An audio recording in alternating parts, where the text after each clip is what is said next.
Hare Krishna, muito bom dia a todos, reverências.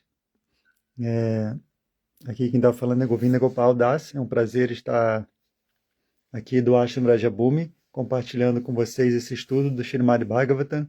Então, antes de iniciá-lo, eu gostaria também de agradecer aos devotos da ISKCON Rio, o convite feito através de Prabhupada Vyoma, para que a gente possa ler essa escritura sagrada e imaculada que é o Srimad Bhagavatam. Então eu vou iniciar a leitura. Antes disso eu vou fazer algumas orações, né? Então vamos lá.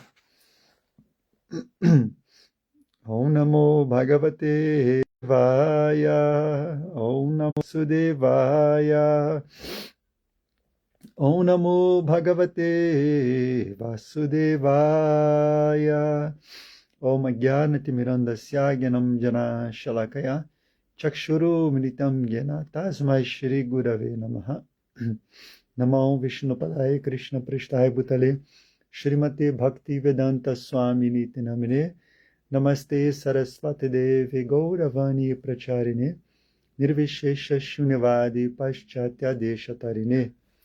Jai Shri Krishna Chaitanya Prabhu Nityananda Dvaita Gadadhar Shrivasadi Gaura Bhakta Krishna Krishna Krishna Hare Hare Hare Rama Rama Rama Hare Hare. Reverências, Otávio, esqueci seu nome espiritual agora.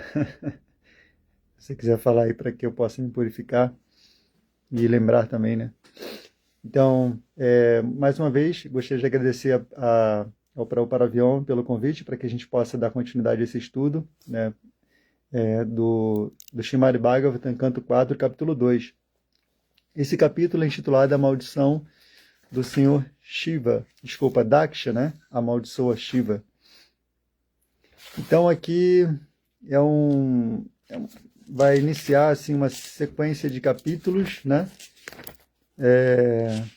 Onde a gente vai ver esse passatempo entre Daksha e o Senhor Shiva, né? E Daksha era o sogro de Shiva, né? Shiva, obviamente, é uma personalidade eterna, né? No mundo espiritual, Shiva tem uma identidade eterna. Ele é uma expansão de Krishna, né? No mundo material, ele aparece como um Guna Avatar, né? Como uma encarnação qualitativa do modo da ignorância. Ele rege, né? Tamas. Mas no mundo espiritual, Shiva também ele tem uma identidade muito íntima com Krishna, que é de Gopeshvara Mahadeva, né? E nesse mundo material, Brahma, ele no pai de Shiva, entre aspas, né? Porque Shiva, quando aparece nesse mundo, ele vem da testa do Senhor Brahma, né? Ele nasce da ira do Senhor Brahma, porque ele estava insatisfeito, porque ele queria gerar progenie, né? E que, na verdade, ele queria que seus filhos dessem continuidade, né?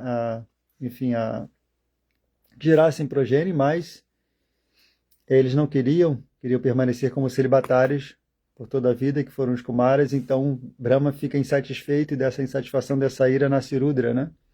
Mas Rudra é apenas uma encarnação de Shiva. Então, como a gente estava falando, Shiva no mundo espiritual ele tem uma identidade, ele é o protetor do Dhamma, né? Shiva é muito grandioso, né? Ele vive no Monte Kailash com Parvati e com a sua eterna consorte, e também em Goloka Vrindavana, Krishna, Shiva também é um associado de Krishna, né? Como Gopeshvara Mahadeva. Inclusive, para entrar em Vrindavana, antes de entrar em Vrindavana, na morada de Krishna, os devotos adoram o seu Shiva, que está na forma de uma Shiva Linga, né? Oferecem respeitos, pedem permissão para entrar nos passatempos íntimos de Krishna, né? Então é dito que só se entra na dança da raça com a permissão de Gopeshvara Mahadeva, né? Gopeshvara é uma gopi que controla ali esses passatempos íntimos de Krishna, né? Algo assim muito confidencial, né? Mas aqui Shiva aparece como uma grande personalidade, um associado também de Daksha, né? Nesse mundo, e o seu sogro, que é o seu sogro, né, no caso, e ele aparece com a sua eterna consorte, né, que é Sati, né, que é uma expansão também de Parvati, né, que é a própria assim, a personalidade que rege esse mundo material, né, que não é outra senão que também é uma expansão de Shrimati Radharani, né. Então, nesse capítulo, hoje a gente vai ler sobre a maldição que Daksha lança sobre o Senhor Shiva. Né? Daksha, ele não era favorável, né, a esse casamento, né, entre a sua filha e Shiva. Porque Shiva ele é muito simples, né?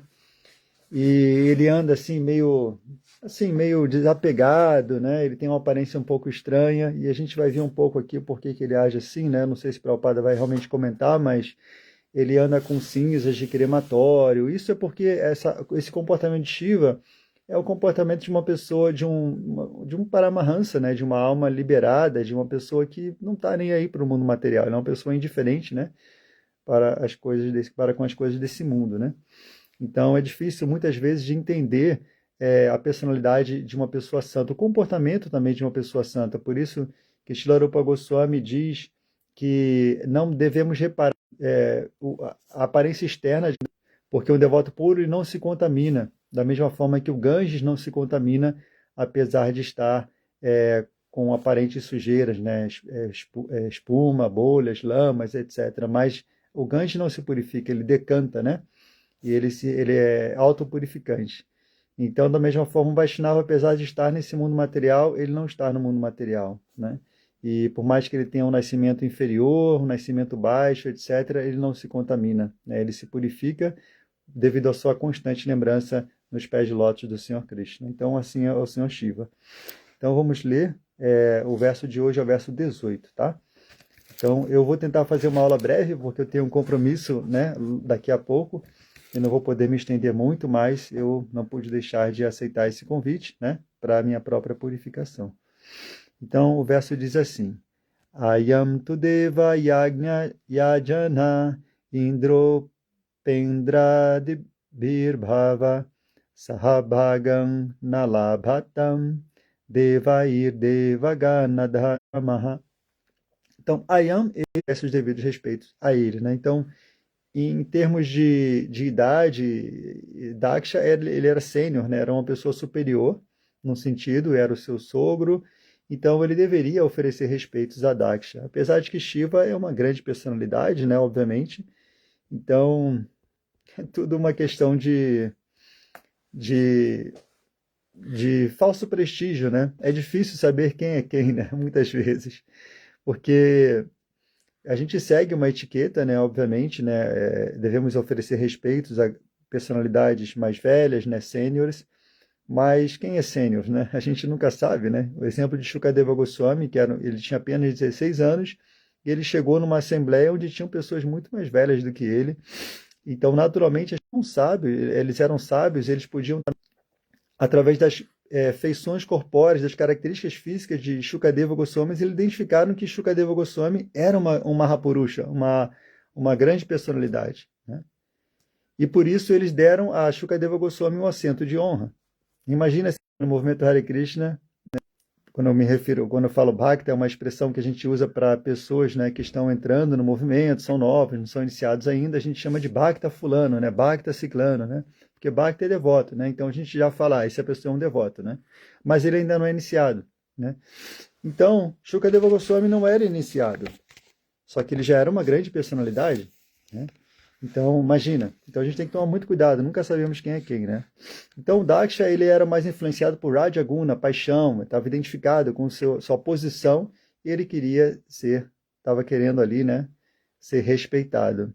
Então, Shiva não viu, ele estava em transe e não ofereceu respeitos a eles, e então ele aproveitou já para, né, lançar suas maldições para cima de Shiva, que era uma grande personalidade, e ele mostra o quão grande ele era na maneira como ele reagiu a todas essas ofensas, que a gente vai ver aí no decorrer do capítulo, né? Obviamente, sobre qual foi a reação de Shiva, né, diante daquelas ofensas, né? Então eu não vou me estender muito sobre isso, eu vou focar mais no significado de Srila Prabhupada. Então a tradução do verso de hoje é a seguinte: os semideuses são elegíveis para compartilhar das oblações de sacrifício, mas o Senhor Shiva, que é o mais baixo de todos os semideuses, não deve ter seu quinhão. Então, isso é o Senhor Shiva, isso é Daksha que está falando, tá? Não é uma verdade, isso é Daksha que está falando. A gente não pode repetir isso que está sendo dito aqui, porque não é uma verdade. É uma ofensa que está sendo dita aqui por Daksha. Então a gente tem que entender que isso é uma ofensa, né? Então, tecnicamente, a gente não deveria nem estar ouvindo isso, né?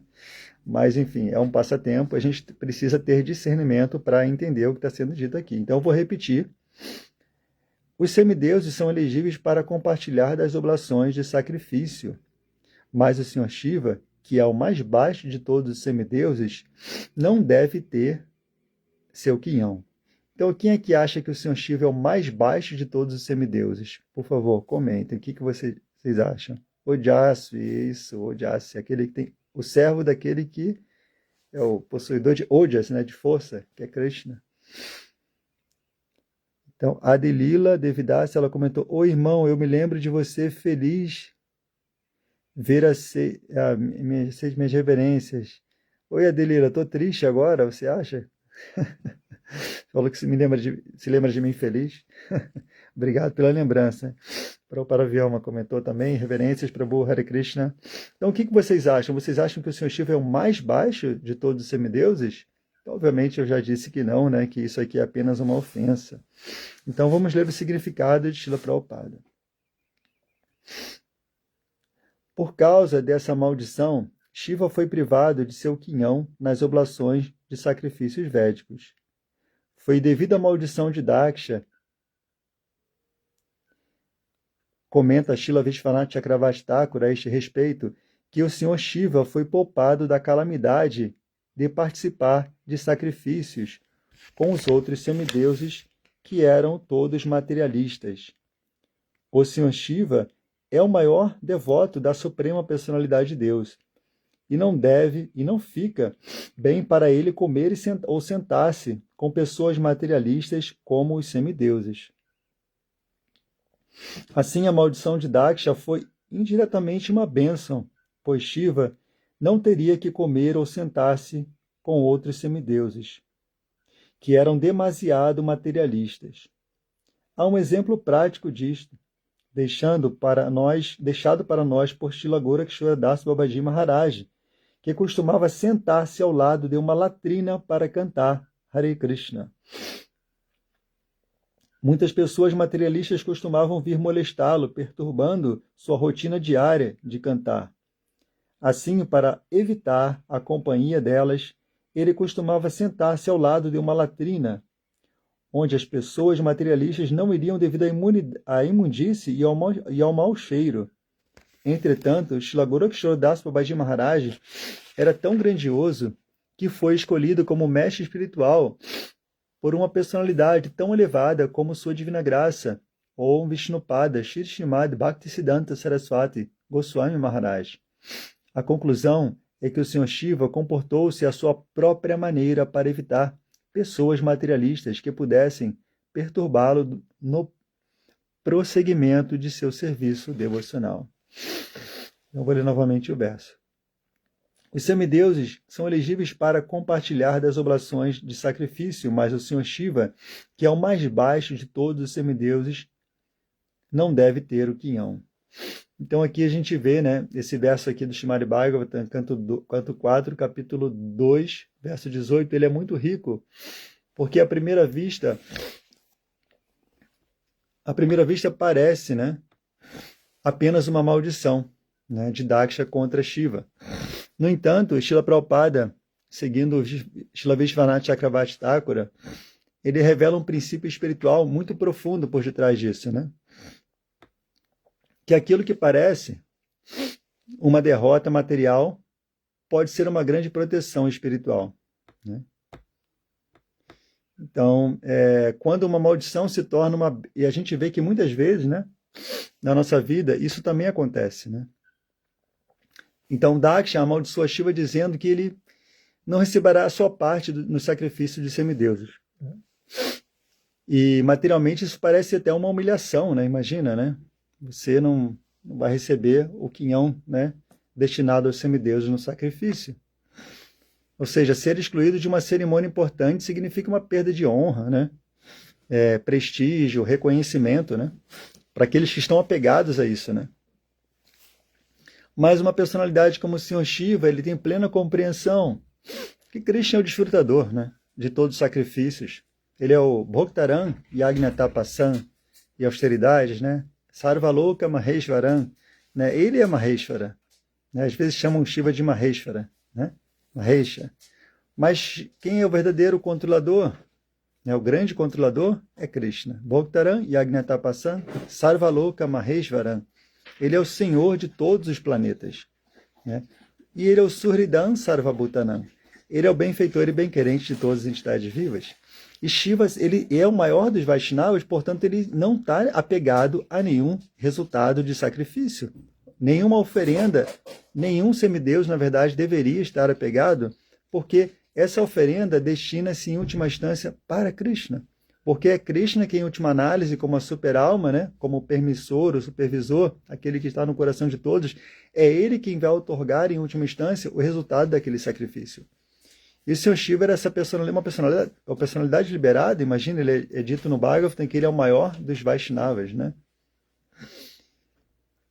Então, Shiva, ele mostra na realidade que ele foi poupado de permanecer, né? No comentário, né, Srila Prabhupada, ele mostra, né, através de Vishwanath Chakravarti Thakura, que ele foi poupado de permanecer na companhia de pessoas excessivamente materialistas, né? Porque, enfim, comparado ao Sr. Shiva, né? Porque os semideuses nem todos são devotos puros, né?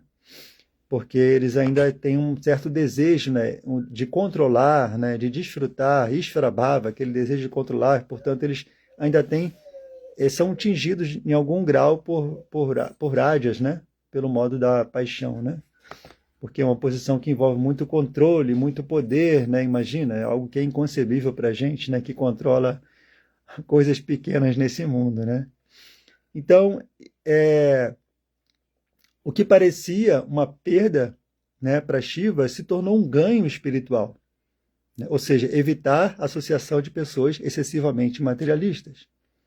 Então isso muda completamente a maneira como um Vaishnava interpreta os acontecimentos da vida, né? Então, muitas vezes, quando isso acontece com a gente, por exemplo, a gente pode, no nosso caso, né, trazendo para o nosso exemplo prático, a nossa mente pode pensar, eu perdi o emprego, né? Claro que você perdeu, mas assim, será que isso é uma perda? Isso é algo realmente ruim ou isso é bom? Ou é uma bênção disfarçada de maldição, né? Ou então, eu fui rejeitado, não fui convidado para aquela festa ou para aquele evento, né? Não me convidaram, não me chamaram, né, para dar aquela aula, para estar naquele programa.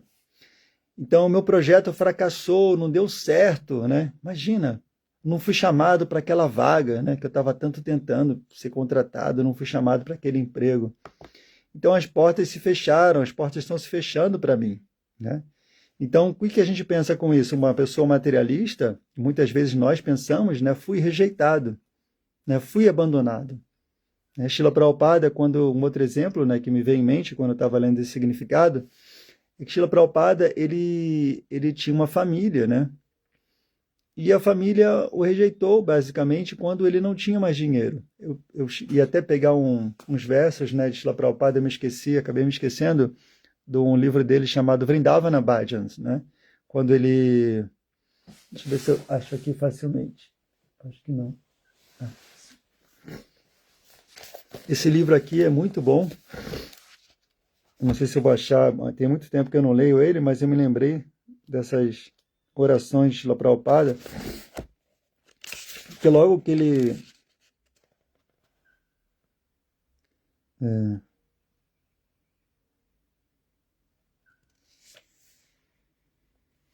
Eu acho que eu não vou ler não, porque está em espanhol, até eu achar o verso também. Mas, enfim, quando o Prabhupada, ele foi basicamente rejeitado pela família porque ele já não tinha tanto dinheiro, já não tinha uma economia, né? E ele viu aquilo como um arranjo de Krishna, né? Porque aí ele se lembrou daquele verso, né, do Bhagavatam, que mostra que quando Krishna gosta muito de uma pessoa, ele tira certas coisas, né, para que a gente se desapegue dessas coisas e se apegue mais a ele, né? Então, muitas vezes, né, reveses, né, contratempos, né, problemas, na nossa vida que parecem maldições, podem ser bênçãos, né, disfarçadas de maldições. Ou maldições disfarçadas de bênçãos, né? Então, mas o devoto ele pensa que o que Krishna está tentando que Krishna, na verdade, ele está tentando proteger a nossa vida espiritual, né? Que é o que aconteceu com o Srila Prabhupada. Ele entendeu, nossa, Krishna está tentando acelerar o meu processo de servir ao meu mestre espiritual. Aceitou o Vanaprastha, foi para Vrindavana e ali ele se refugiou completamente em Krishna e se preparou, né, para que ele pudesse, de fato, deixar algo que ele tinha apego, né? Porque ele falava, poxa, quem sou eu para tomar sannyasa, né? Eu tenho apegos, né? Eu tenho desejos, eu tenho... Ele estava ali no conforto da casa do lar dele, mas Krishna impulsionou ele para a aceitação de sannyasa, né? A ordem de vida renunciada, para que ele pudesse aceitar uma família maior, né? Nos aceitar, né? Como seus filhos e filhas. Então, muitas vezes, né? Às vezes coisas ruins acontecem aparentemente nas nossas vidas, mas a gente tem que ter uma visão espiritual e ver a mão de Krishna, né, nos acontecimentos que vêm até nós, né? Então, nem toda perda é realmente uma perda, né? Muitas vezes isso é uma purificação, né? E o exemplo maior aqui nesse caso é o Senhor Shiva, né? Então, Shiva não precisava da aprovação dos semideuses, né? Ele estava completamente satisfeito com a sua devoção. Então, essa é a diferença. O Prabhupada, ele tinha devoção. Shiva, ele estava completamente absorto em Krishna. Então, fatores externos não seriam a causa da sua felicidade ou aflição. Nada externo iria abalá-lo, né? Porque eles estavam na plataforma espiritual. Imagina, Krishna fala no Bhagavad Gita, né? Brahma Bhuta Prasanatma, Nashochatina Kankshati, Sama Sarveshu Bhuteshu, Mad Bhaktin Labhati Param. Então, Krishna fala que uma pessoa que está situada na posição espiritual, Nashochatina Kankshati, ela nunca se lamenta, nem deseja ter nada. Então, Shiva, ele não se lamentou, porque ele não estava identificado com o corpo, né? Ele não estava identificado com o status social dele. Ele era completamente indiferente a isso tudo. Agora, é claro que no nosso caso, nem sempre a gente tem essa realização, mas a gente precisa ter informação de como reagem pessoas que estão no estado de Brahma Bhuta, né? Porque Krishna fala, é a partir daí, né, quando nós não nos lamentamos, não desejamos ter nada, é a partir daí que Bhakti se revela. É a partir daí que a gente ganha o serviço devocional puro. Porque antes disso, a gente está a nossa Bhakti ela está atingida por Rajas e Tamas, né, por paixão e ignorância, prestígio, ira, né, que é o caso de Daksha, né? Daksha representa o outro lado da força, né? A natureza inferior. E Shiva revela a natureza, o comportamento de uma personalidade santa, né? Então, Prabhupada, ele cita Srila Gorakshora Das Babaji Maharaj, né? Ele estava próximo, ele se sentava, né, próximo a uma latrina, para quê? Para cantar Hare Krishna. E por quê? Porque ele sabia que ali as pessoas que estavam apegadas ao materialismo não iriam ter com ele. Porque ele fugia da associação de pessoas materialistas que se aproximavam dele para pedir coisas materiais, né, para atrapalhar o seu bhajan. E ele entendeu que ele só conseguiria ter bhajan, ter paz ali. Então, por isso ele foi para lá, né? Então, para uma pessoa comum, isso seria degradante, né? Uma pessoa comum vai falar, poxa, como assim, né? Um santo? Essa pessoa não é santa, né? Porque um santo, ele está em locais limpos, né? Não vai ficar num local mal cheiroso, né? Mas ele preferia o mau cheiro da latrina ao cheiro do orgulho e das conversas de pessoas materialistas, né? Então, esse é um ensinamento muito forte, né? Ou seja, o ambiente externo incomoda muito menos do que a associação desfavorável, né? Então, é claro, Gorakshora Das Babaji era conhecido pela sua renúncia extrema, né? A gente não precisa imitar Gorakshora Das Babaji Maharaj, né?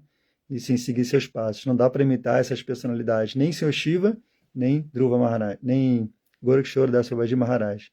Mas a gente pode se inspirar nos exemplos deles, né? Então, quantas vezes algo dá errado, né, na nossa vida? Um relacionamento que não deu certo, um negócio que não aconteceu, uma viagem que foi cancelada, alguém que nos criticou, né, ou falou de uma maneira que não nos agradou. Isso acontece muito comumente, né, no nosso dia a dia. Alguém fala de uma forma ríspida, uma mensagem no WhatsApp que a gente não gostou, mas calma, né? Ou muitas vezes a gente foi afastado de um grupo, né? Mas lá na frente a gente percebe, se aquilo tivesse acontecido, a minha vida espiritual teria sido muito pior, né? Então, o ponto é que a gente só entende muitas vezes o porquê desses acontecimentos na nossa vida depois, né? Depois. Então, por isso que a gente deve, uma pessoa introspectiva, ela deve parar e pensar, nossa, por que aquela pessoa falou isso comigo? Por que eu fui rejeitado? Por que eu não aceitei, eu não fui aceitado não aceito nessa vaga? Por quê, né? Ele teve que parar e refletir e cantar Hare Krishna, nunca deixar de cantar os santos nomes, porque através dessa prática, dessa introspecção, da prática de sadhana, ele vai obter as respostas necessárias para lidar com os reveses da vida. Então, o seu Shiva, o que ele fazia? Ele estava o tempo todo pensando em Krishna, naturalmente, né?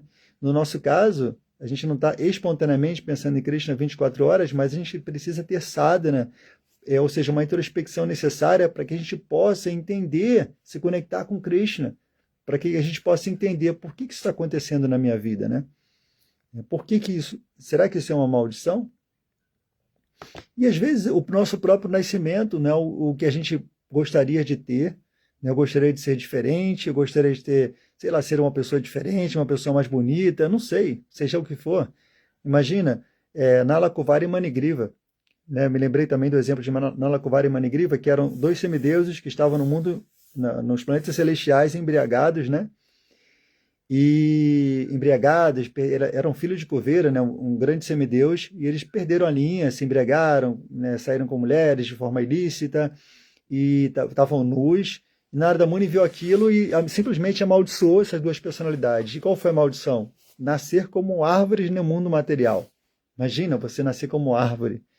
Um nascimento difícil, né? Você fica ali sofrendo as intempéries, né, da natureza, as adversidades, calor, frio, sol, chuva. Então, não é fácil, né, ser árvore, ser cortado muitas vezes, né?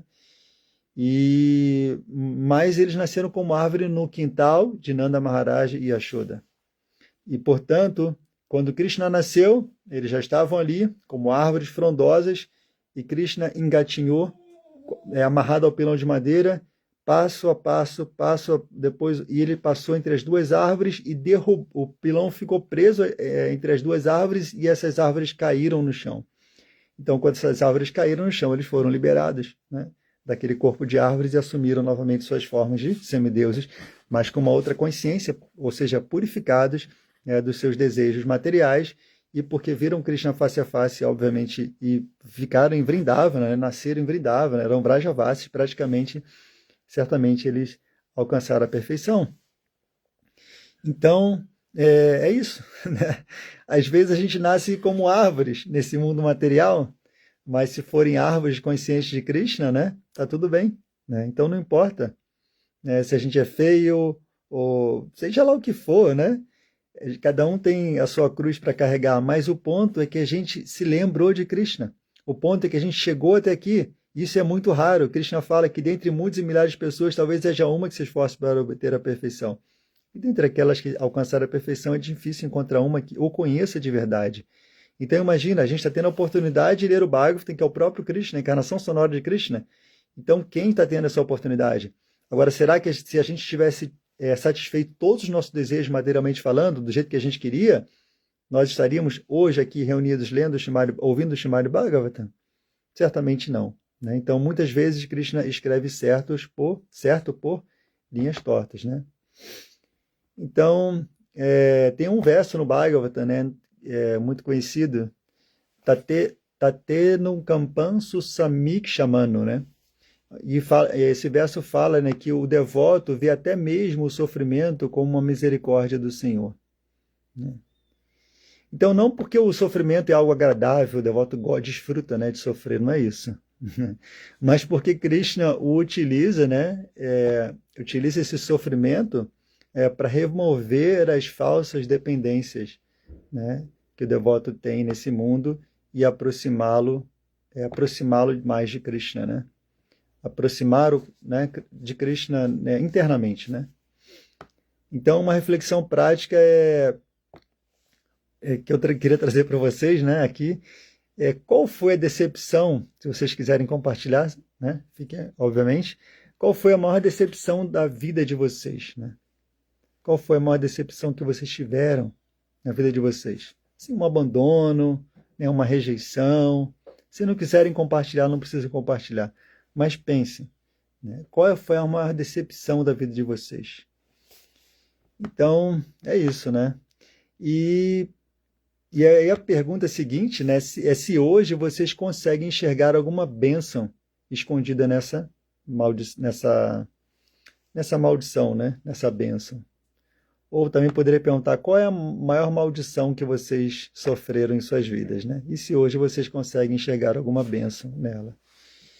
Então, é isso, né? Como Nala Kuvari Manigriva, nascendo como árvores, eles não puderam enxergar aquela bênção até que eles morreram. Então, eles só foram entender aquela bênção quando eles foram derrubados, né? Desarraigados ali, literalmente, né? Do solo. Né?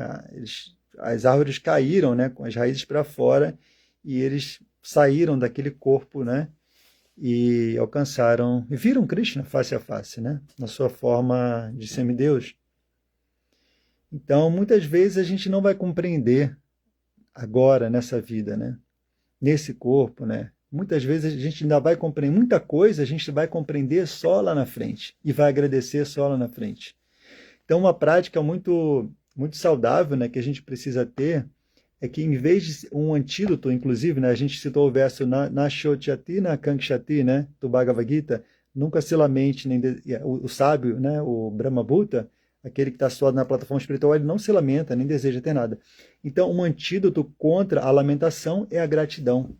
Né? E a gente agradece muito pouco por aquilo que a gente tem e até por aquilo que a gente não tem, né? Porque muitas vezes a gente esquece de agradecer, eu não tenho isso. Muito obrigado também, né? Porque eu não estou preparado para receber isso. Então, a gratidão é um exercício muito importante, né? Senão, para não cair na lamentação. Imagina, se Nala Kuvari Manigriva estivesse se lamentando, eu nasci como árvore, que ruim ela nascer como árvore, horrível nascer como árvore, eu nasci assim, eu vou ser sempre assim, né? Não, eu vou agradecer. E claro, eu vou dar o meu melhor para avançar em consciência de Krishna, mas não me lamentar por coisas que não são dignas de se lamentar. Krishna fala, o sábio não se lamenta nem pelos vivos nem pelos mortos, ou seja, por aquilo que é temporário. A gente pode se lamentar, Krishna, por que eu sou tão caído, né? Por que eu não tenho apego aos santos nomes? Isso é um tipo de lamentação espiritual que pode ser feita, né? Poxa, eu não tenho apego às suas escrituras, eu não tenho apego a estudar o Srimad Bhagavatam, eu não tenho apego ao santo nome, né? Por favor, me dê a oportunidade de se associar mais com seus devotos, né? Esse é o tipo de oração que a gente deve fazer, né? Então, é isso, né? Para que a gente possa, de fato, avançar em consciência de Krishna, né? Então, a conclusão é que, né, o Vaishnava, ele não mede a misericórdia de Krishna pelo conforto que ele recebe, né? Então, muitas vezes a gente acha que misericórdia de Krishna, Krishna está me dando isso, Krishna está me dando aquilo, né? Não.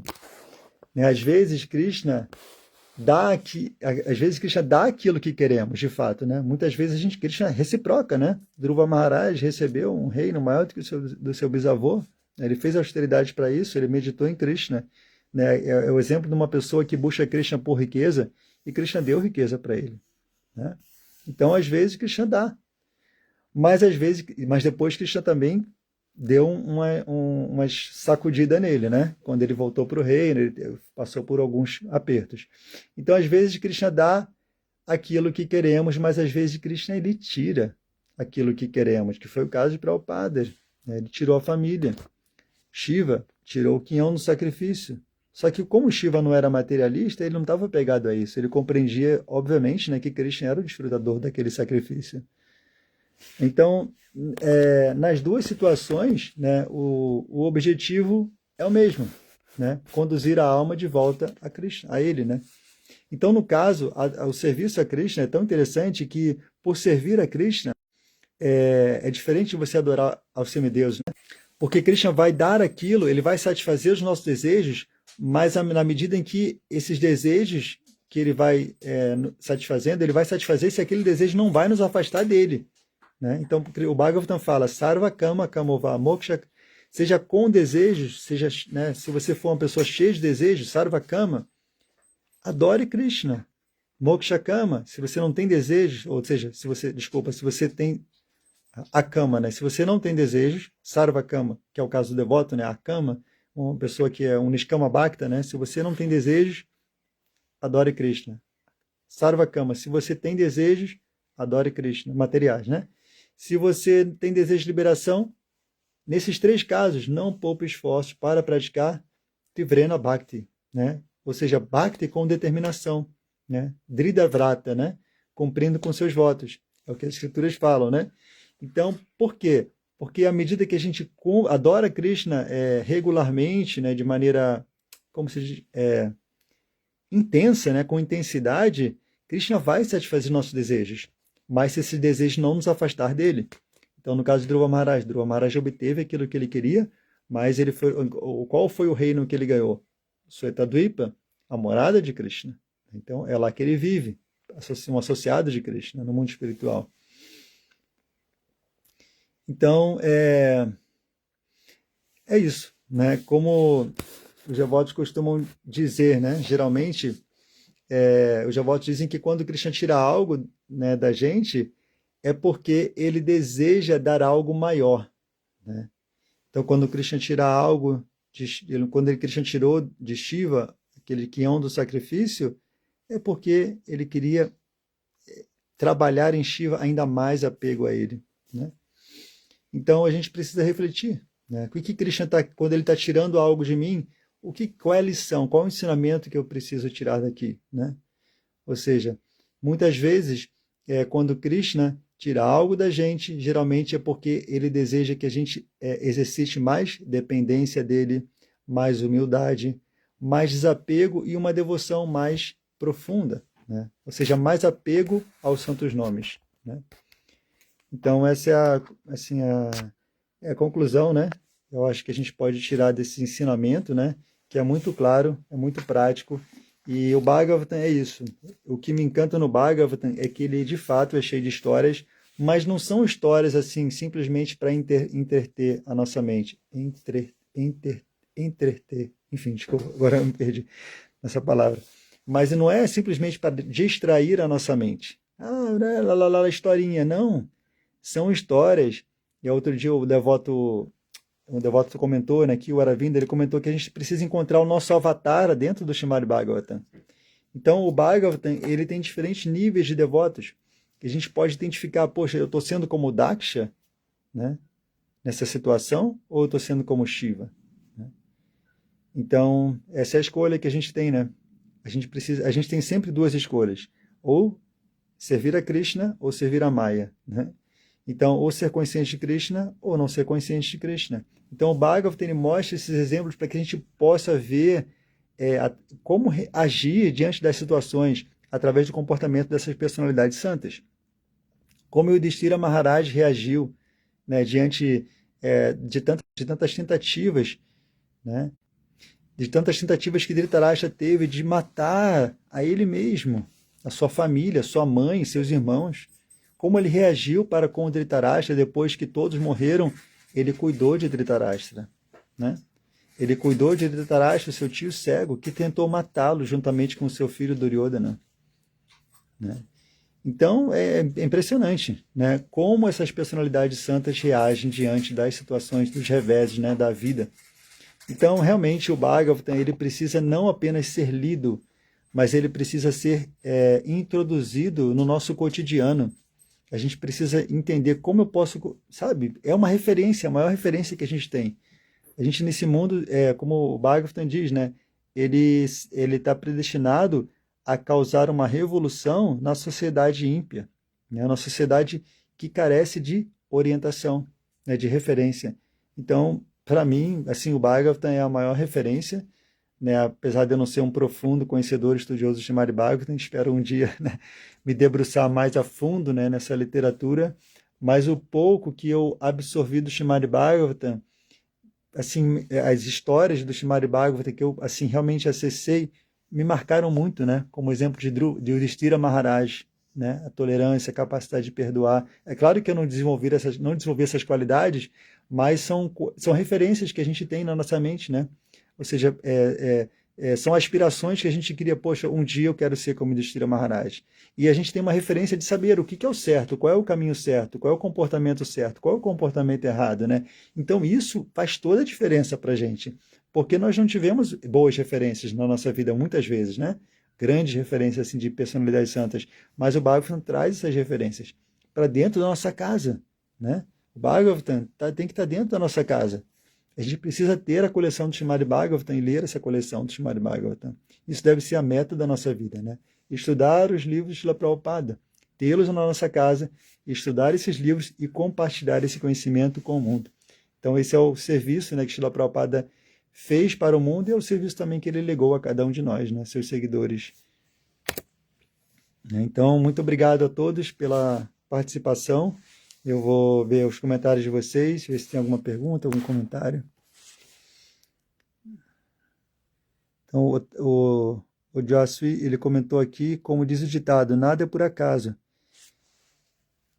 Tive diversos planos na vida que não deram certo e atualmente ele comentou aqui, né, a pergunta, né, que a gente fez sobre, enfim, se alguém já teve alguma decepção, algum revés, né, desse.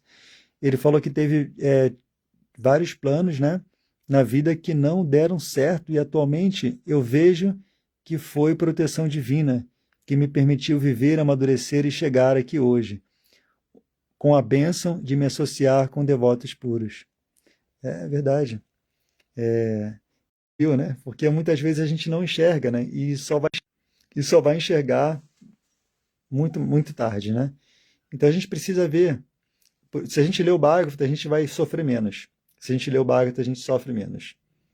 De fato, a gente sofre menos, né? Porque a gente vai entender que Krishna está agindo, né? Assim, em cada detalhe, ele está ali nos protegendo, mesmo quando ele tira algo de nós, né? Então, obrigado pelo comentário, Prabhu. Sérgio Pacheco, que eu acho que é o Padre Sérgio, né? Sanatana Dharma, comentou aqui, Jai, Hare Krishna, reverências, Prabhu. Marcelo comentou, bom dia, Prabhu, reverências, pergunta, como acelerar essa compreensão de entender que tudo o que nos acontece é sempre bom?